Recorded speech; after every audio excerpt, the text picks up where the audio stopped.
Hey kiddos, Miss Hill here, coming at you with a little video that has all of our essential vocabulary for this unit, Unit 4, about recognizing author's point of view. We're also going to get a couple terms that go with our first two stories. So I'm excited to share these words with you and give you the chance to make some symbols in your notebook. Hopefully you got your notebook right there ready, open to the page with our new vocabulary words. Let's check them out. Our first term is point of view. So this really is the type of who is telling the story, that we're reading. So this is the type of narrator. So our picture really does a good job here of breaking this down. So the guy with the arms, where we are almost in the spot of the character, this would be a first person point of view. This is when someone in the story is actually telling the story. Middle school, the worst years of my life, is told from a first person point of view. Rafe tells the whole story. So we get inside the mind of the character. It's really cool. Now, a second person point of view, we don't see this as much. This is where we as the reader are actually pulled into the story. I have a couple books in the historical fiction section, Oregon Trail, that are set as second person point of view, if you ever want to check that out. And the one we do see a lot of is third person point of view. Most stories are told in this way, and that's where the narrator is not part of the story. They're kind of looking at things from the outside, sort of like the waiter is watching the people at the table, and they're telling the story from the outside in. So this is really just about who is the narrator. Is it someone in the story, or is it somebody outside the story? So first person point of view is in the story. We see a lot of words like I, me, my, we. Third person is out of the story. We see he, she, they a lot. So go ahead and think of a good symbol that could go with this one. Maybe you just have the words first person and then a line and then I, me, my to remind you of those signal words.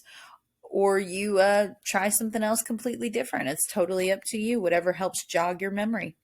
Go ahead and add that symbol now. Next, we've got the word perspective. This is a noun that means how characters in a story think and feel about the world around them. So it says the story was told from the perspective of a young girl in the South during the Civil War. So all of these details about this young girl are part of her perspective. If she was old instead of young, that would change her perspective. If she was a girl instead of a boy, that would change her if she was a boy instead of a girl, sorry, that would change her perspective. If she was in anywhere but the South is where most of the battles during the Civil War happened. So if she had been anywhere else, that would have changed her perspective. Maybe it's not even during the Civil War. Maybe we make it during a peacetime. That would change the story. So you can see over here on this poster that all these factors affect our perspective, not just as people, but as characters in a story. So the cool thing about reading fiction is that you get to kind of try on a different perspective. And that can help us as humans. It can help us have more empathy for other people, help us have a little more compassion for other people, maybe treat people a little kinder in real life because we understand people a little more. So go ahead and think of a good symbol for perspective. I like the glasses here, but maybe you have something better in mind. Our next word is influence. This is a noun that means something or someone that has an effect on a character or a narrator. So our example sentence is parents have an influence on their children. That one is so true, but a lot of things can influence us. You look at this little red fish. He's influencing all the other fish. Think about what influences you. Your friends and what they think influences you. Sometimes whether you got enough sleep can influence you. If you're hungry versus full, that can have an influence on your behavior. If you're cranky versus happy.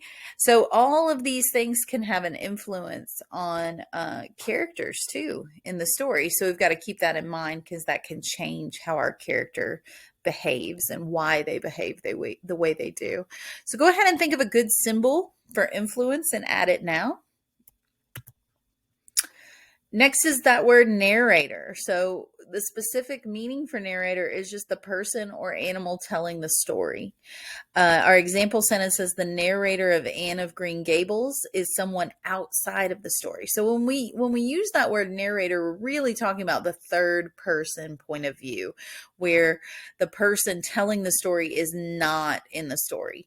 When it is first person point of view and the character is telling the story, we tend to refer to it as the character, not the narrator. So make sure and keep those precise when you talk about them or write about them, and go ahead and add your symbol for narrator. Next is the word context. Context in a story is the background information about the setting and events. It's easier to understand a story if you understand its context. Again, if we're reading a story that's set during the Civil War, it's going to be a lot easier to understand that story if we understand some facts about the Civil War and what life was like back then, like the fact that they didn't have advanced medical care. That changes a lot of factors. So our picture over here really shows why context matters. Having a piece of pizza on a manhole in the street is very different than having a piece of pizza in the comfort of my own home on a nice clean plate. So context matters. The setting matters. Go ahead and figure out a good symbol you could use for context and add it now. Distinct. This is another great word. This is an adjective that means different in some way from others of the same kind.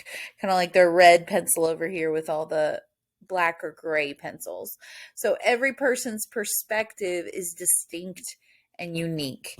So another great way to say this is just unique. So we could do a hashtag for this one, hashtag unique, or if there's a little drawing or a sketch you can do as a symbol, go ahead and add that now.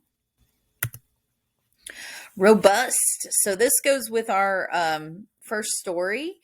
This is just an adjective that means full of energy or very strong. It's a great word, robust. A robust dog can outrun tired dogs. The dog looks very robust. He found a stick that is huge. So go ahead and think of a good symbol for robust and add it to your notebook. We could also do a hashtag for this one. Hashtag very strong. Hashtag full of energy.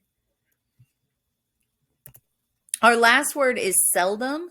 So this describes events that rarely happen. So over here, we've got our little graph. Things that happen often happen almost all the time. Sometimes is kind of a half and half. Seldom is less frequently, and it's right above never. So our example sentence says snow days seldom happen, so we should always enjoy them. That is so true. So when things seldom happen, it's more of a rare occurrence. They rarely happen. That is the last word. So make sure and add your symbol, and hopefully you understand these terms because we will definitely be using them this unit. I will talk to you guys soon. I hope you have a great day. Bye.